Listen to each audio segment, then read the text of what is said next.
कश्मीर तक चले, 4000 किलोमीटर चले और हजारों लोग हमारे साथ चले। उसकी जरूरत क्यों पड़ी?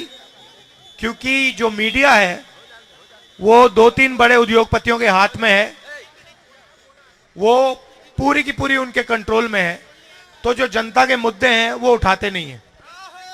तो इसीलिए हमने कन्याकुमारी से कश्मीर तक यात्रा की। जब हम उस यात्रा पे थे, बहुत सारे लोग हमारे पास आए, कहते हैं देखिए आप कन्याकुमारी से कश्मीर तो चल लिए, मगर बाकी स्टेट्स का क्या होगा? बंगाल, झारखंड, छत्तीसगढ़, नॉर्थ ईस्ट के जो प्रदेश हैं, गुजरात, इनका क्या होगा? तो आपको दूसरी यात्रा करनी चाहिए। तो इसलिए हमने मणिपुर से महाराष्ट्र दूसरी यात्रा शुरू की। इसमें हमने न्याय शब्द जोड़ दिया। अब न्याय क्यों जोड़ा? क्योंकि इस देश में जो नफरत फैल रही है उसका कारण अन्याय है। किस प्रकार का अन्याय? आर्थिक अन्याय, सामाजिक अन्याय, किसानों के खिलाफ अन्याय, युवाओं के खिलाफ अन्याय। देश में 40 साल से सबसे ज्यादा बेरोजगारी आज है। भैया इस बाजे को ऑफ करिए। 40 साल से सबसे ज्यादा बेरोजगारी आज है। आपको मालूम है कि हिंदुस्तान में पाकिस्तान से दुगनी बेरोजगारी है। यहां पे 23% है युवाओं की, वहां पे 12% है। तो तकरीबन दुगनी बेरोजगारी हिंदुस्तान में है।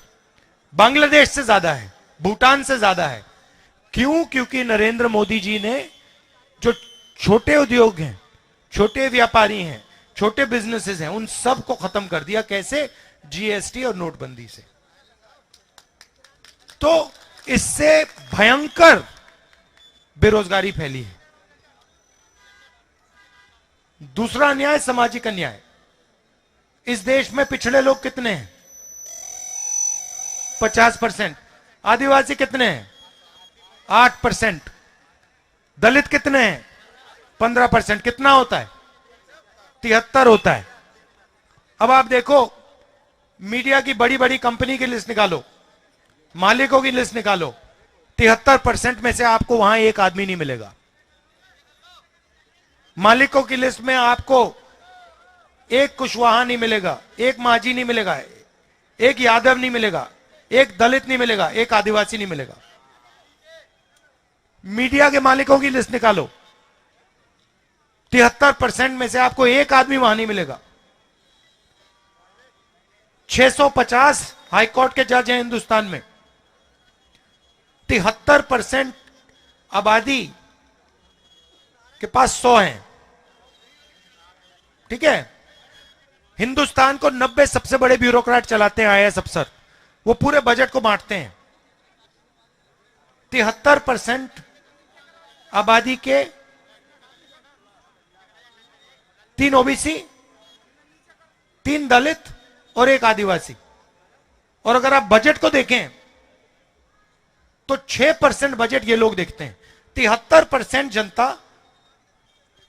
के अफसर 6% बजट को देखती है, 100 रुपए में से 6 रुपए। और फिर नरेंद्र मोदी जी कहते हैं मैं ओबीसी के लिए काम कर रहा हूं, मैं गरीबों के लिए काम कर रहा हूं। हमने जाति जनगणना की बात उठाई। हमने सिर्फ ये कहा, देखिए जैसे किसी को चोट लगती है, आपको कभी चोट लगी है, अस्पताल गए आप, पहला काम डॉक्टर ने क्या कहा? एक्सरे कराओ। कहा ना कि भैया हाथ टूटा है, लगता है हाथ टूटा है, एक्सरे कराओ।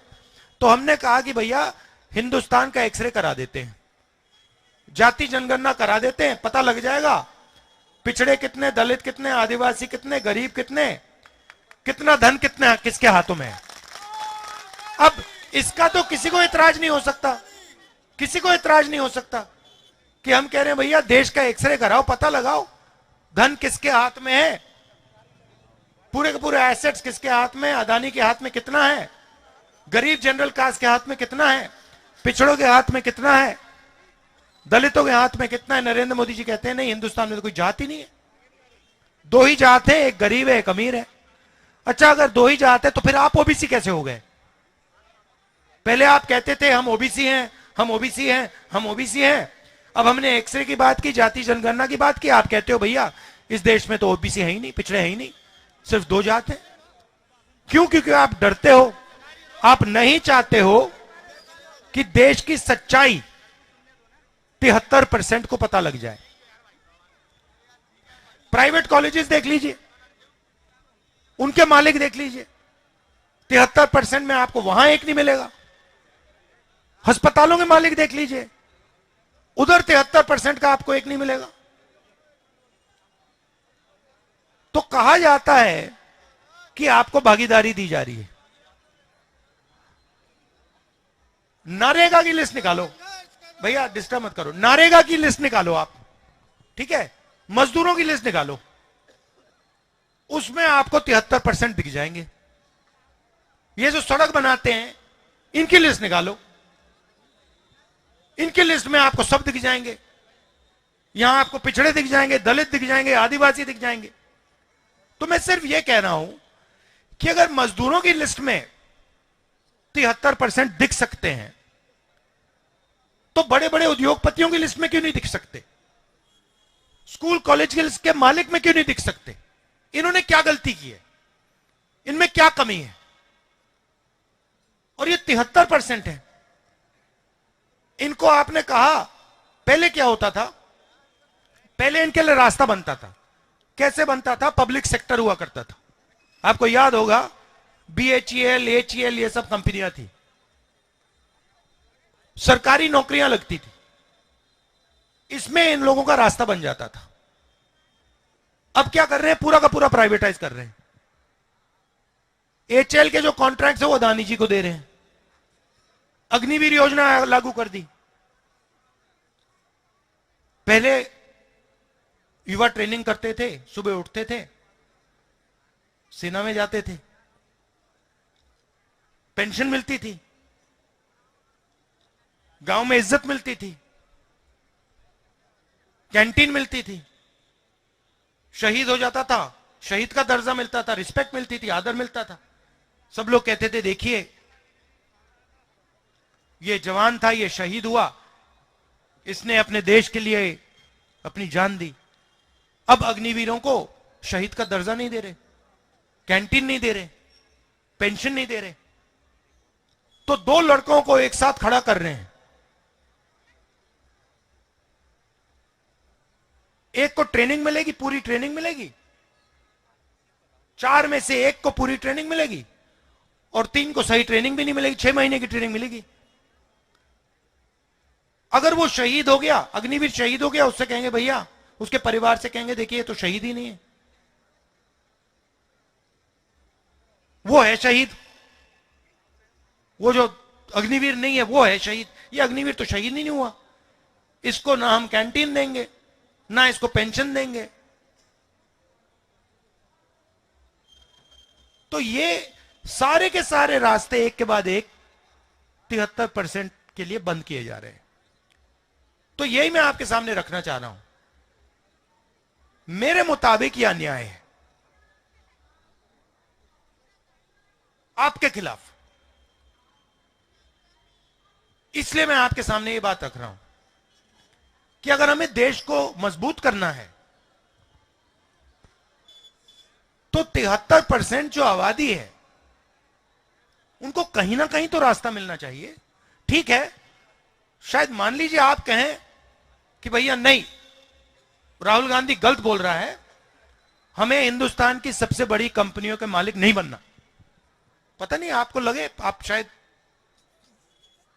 ये सोचो, फिर आपको नहीं भैया हमें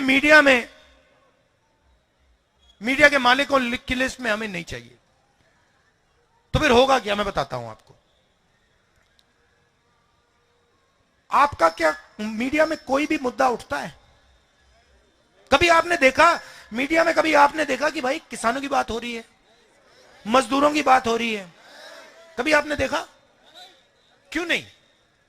कभी आपने अपने आप से पूछा कि भाई मीडिया में हमारे बारे में बात क्यों नहीं करते? कभी पूछा आपने अपने आप से? आपका उसमें कोई आदमी है ही नहीं।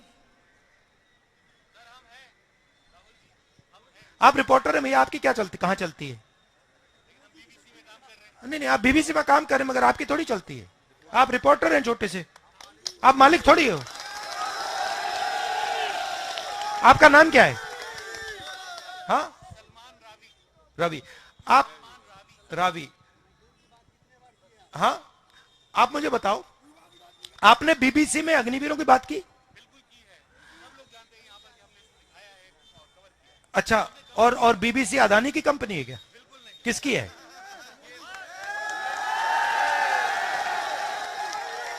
तो आप हमें कह रहे हो कि आप एक विदेशी कंपनी के लिए के लिए काम करते हो। आप मुझे कह रहे हो पब्लिक ब्रॉडकास्टर, आप विदेशी कंपनी है आपकी, है ना? विदेशी कंपनी अग्निवीर की बात कर रही है। अजीब सी दुनिया है। विदेशी कंपनी में हिंदुस्तानी आदमी मुझे कह रहा है कि नहीं भैया हमने उठाया।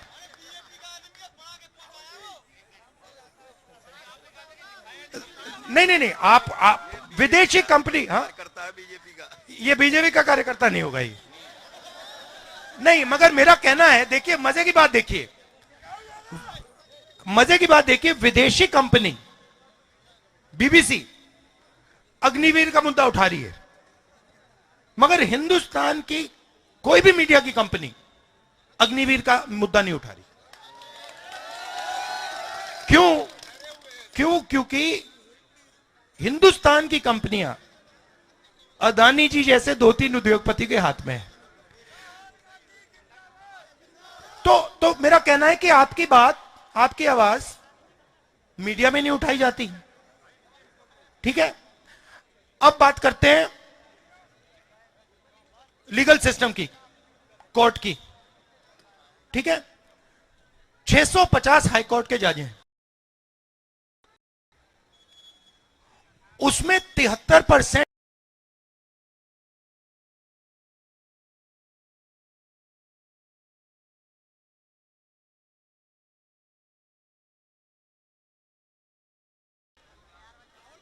ठीक है, ठहर जाइए, ठहर जाइए, ठहर जाइए। तो मेरा सिर्फ ये कहना है, मेरा सिर्फ ये कहना है कि अगर आप लोग मजदूरों की लिस्ट में हो सकते हो, नारेगा की लिस्ट में हो सकते हो, तो आपको मीडिया वालों की लिस्ट में भी होना चाहिए, आपको बड़ी बड़ी कंपनियों की लिस्ट में होना चाहिए। आप किसी भी कंपनी की सीनियर मैनेजमेंट देख लो, जो सबसे मतलब ऊपर लेवल के लोग होते हैं, आपको 73% का एक आदमी नहीं मिलेगा। मैं सिस्टम को जानता हूं, मैंने अंदर से देखा है, मैं आपको अंदर की बात बता रहा हूं। शायद आपको, जहां आप बैठे हो, शायद आपको दिखे भी ना। तो मेरा कहना है थोड़ी सी जागरूकता होनी चाहिए। क्यों? नुकसान किसका हो रहा है? नुकसान आपका हो रहा है, आपको पता भी नहीं लग रहा शायद कितना भयंकर नुकसान आपका हो रहा है। देश का नुकसान हो रहा है। आप कौन हो? आप देश हो। अगर आप 73% हो तो आप देश के 73% हो, और क्या? अब क्या होता है, बीजेपी के लोग कहते हैं भारत माता की जय। सुना होगा आपने, भारत माता की जय, है ना? तो ये भारत माता है क्या? आप ही हो ना? तो अगर मैं कह रहा हूं कि भैया अगर आप भारत माता की जय कर रहे हो, तो 73% की जय क्यों नहीं कर रहे हो? 73% की जय करो ना। आप कहते हो भारत माता की जय, ठीक है, बहुत अच्छी बात है, मैं भी कहता हूं भारत माता की जय। तो ये जो 73% लोग हैं, ये जो भारत माता के 73% है, इनको भी कुछ दे दो। तो बस मैं यही कह रहा हूं, और इसलिए हमने भारत जोड़ो यात्रा में न्याय जोड़ दिया। अब किसानों के बारे में बोलता हूं। किसानों की लिस्ट निकालो, उसमें सीधा आपको दिखेगा कि 73% किसानों के दलित, आदिवासी, पिछड़े वर्ग के लोग होंगे, और उसमें थोड़े से जनरल कास्ट के गरीब लोग होंगे, अगर आपने लिस्ट निकाली। अब जो 200 सबसे बड़े अरबपति हैं, पिछले 10 साल में बीजेपी की सरकार ने 16 लाख करोड़ रुपए उनका माफ किया है। 16 लाख करोड़ रुपया। आप 16 लाख करोड़ रुपया समझते हो कितना है? कितना होता है? क्योंकि ऐसा इतना बड़ा नंबर है, आप कहोगे यार ये है क्या, कितना बड़ा नंबर क्या है? तो 16 लाख कितना है बताओ? कोई अंदाजा लगाओ। अच्छा मैं आपको बताता हूं, एक साल में मनरेगा को चलाने के लिए, एक साल में मनरेगा को चलाने के लिए तकरीबन 65,000 करोड़ रुपए लगते हैं। ठीक है, 65,000 एक साल के मनरेगा के लिए। तो 16 लाख करोड़, अब आप समझ गए ना, मतलब 20 साल का नरेगा का पैसा, राइट। अब 16 लाख करोड़ रुपए नरेंद्र मोदी जी ने दे दिया। अब कर्जा माफ करके दिया, मतलब इन उद्योगपतियों ने कर्जा लिया था किससे? सरकारी बैंक से। पैसा कहां से आया? पैसा कहां से आया? नहीं, जीएसटी से, आपके जेब से। तो ये पैसा किसका है? आपका है। जब आपने ये जैकेट खरीदा, आपने 18% जीएसटी दी। अदानी यही जैकेट खरीदेगा, वो भी 18% देगा। जितनी आप दोगे उतनी वो देता है। तो पैसा किसका है? 73% का है, गरीब जनरल कास्ट का है। उसमें से 16 लाख करोड़ रुपए नरेंद्र मोदी ने उनको दे दिए। किसानों का कितना कर्जा माफ किया? एक भी नहीं। तो मैंने सिर्फ यह बात बोली कि भैया अगर आप इनका 16 लाख करोड़ माफ कर सकते हो तो इनका भी 1 लाख करोड़ माफ कर दो। उसमें क्या मतलब, क्या बड़ी गलती है? नहीं, पार्लियामेंट में जवाब आता है, पार्लियामेंट में जवाब आता है, राहुल जी हम किसानों की आदत नहीं बिगाड़ना चाहते। अच्छा, तो किसानों की आदत नहीं बिगाड़ना चाहते मगर अदानी की आदत बिगाड़ना चाहते हो। तो मतलब किसान ने क्या गलती की? और ये किसान है कौन? ये 73% है। अब आपने देखा होगा वहां पे हरियाणा पंजाब में सड़क को ब्लॉक कर दिया है, देखा आपने? वहां पे कीलें गाड़ रखी हैं। अब क्यों गाड़ रखी है मैं आपको बताता हूं। क्योंकि किसान कह रहा है कि देखिए भैया, हमें अनाज के लिए, धान के लिए मिनिमम प्राइस चाहिए। ठीक है, जैसे आप चिप्स का पैकेट खरीदते हो, उस पर दाम लिखा होता है ना, आपने देखा होगा। आपने कभी ये कैमरा खरीदा, उसके पीछे दाम लिखा होता है ना, कि भैया इससे कम का नहीं बेच सकते। पानी की बोतल पे होता है। तो किसान यही कह रहा है, भैया देखो, सब लोगों के प्रोडक्ट पे लिखा होता है भैया इससे कम क्या नहीं बेच सकते, हमें भी दे दो, हमें भी ये मौका दे दो कि भैया हमें भी कम से कम दाम मिल जाए। नरेंद्र मोदी कहते नहीं देंगे, नहीं देंगे हम तुम्हें। अब मतलब क्या गलती है उसकी? वो 24 घंटा वहां काम कर रहा है, खून दे रहा है, पसीना दे रहा है, एक प्रकार से तपस्या कर रहा है, देश के लिए तपस्या कर रहा है। और आप उसको कह रहे हो नहीं भैया, जो चिप्स बनाता है उसको हम सही दाम दिलवाएंगे, जो कोका कोला बेचता है उसको सही दाम दिलवाएंगे, जो फोन बेचता है उसको सही दाम दिलवाएंगे, मगर जो देश की नींव है उसको हम सही दाम नहीं देंगे। क्यों? मगर ये मुद्दे जो है ना, ये आपको मीडिया में नहीं दिखेंगे। आप देख लेना, ये बीबीसी वाले चले गए।